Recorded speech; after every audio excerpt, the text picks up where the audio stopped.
The most powerful office in the world is being challenged not by a bombastic politician, not by a firebrand populist, but by a calm, buttoned-up Canadian banker who barely raises his voice.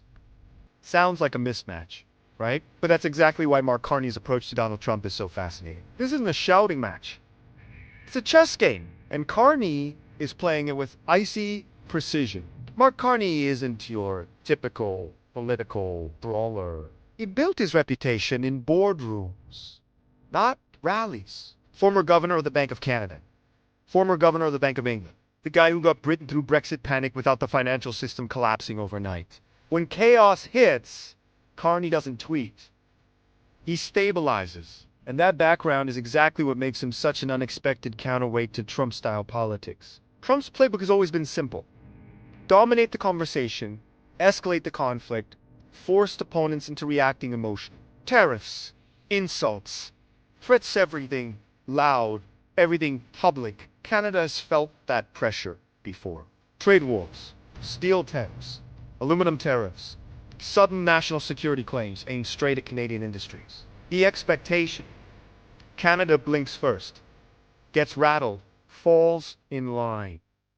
Carney's strategy flips that logic completely. Instead of meeting force with force, Carney meets volatility with credibility. While Trump thrives on uncertainty, Carney weaponizes predictability.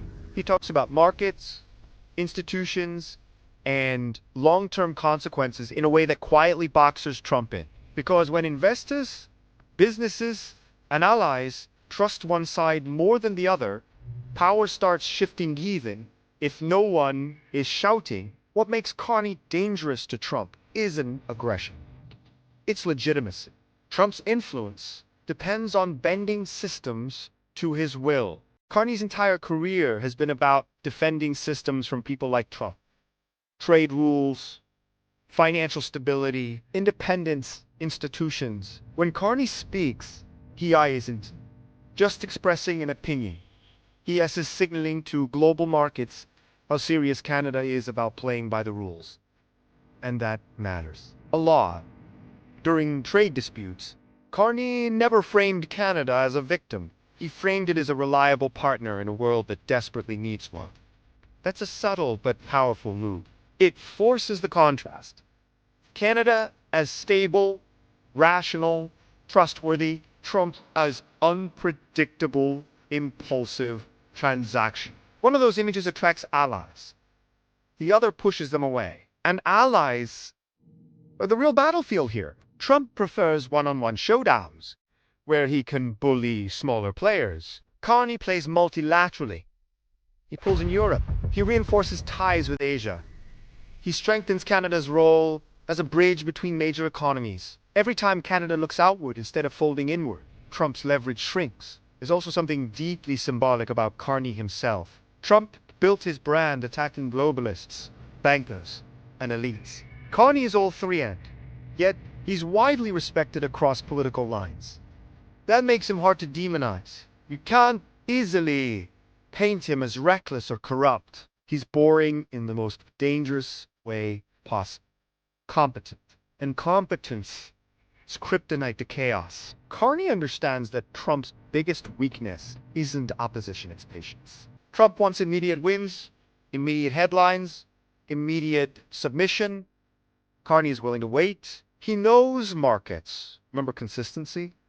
He knows institutions outlast administrations. And he knows that if Canada stays calm long enough, Trump often ends up undermining his own position. This approach also sends a message at home. Canadians don't need chest-thumping nationalism to feel protected. They need reassurance that someone steady is at the wheel. Carney's tone-measured, serious, forward-looking projects, confidence without aggression. It says, we don't need to yell. We're prepared.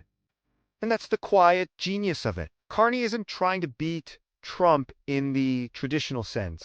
He's not chasing viral moments or dramatic confrontations. He's trying to outlast him, to make Trump's tactics economically expensive and politically isolating, to ensure that when the dust settles, Canada's institutions are stronger, not weaker. In a media age obsessed with noise, That kind of leadership almost feels invisible, but invisibility can be powerful. While everyone's watching a spectacle, Carney's shaping the conditions underneath it where the real outcomes are decided. So when people ask how Canada's taking on Trump, the answer isn't tariffs or tough talk. It's restraint.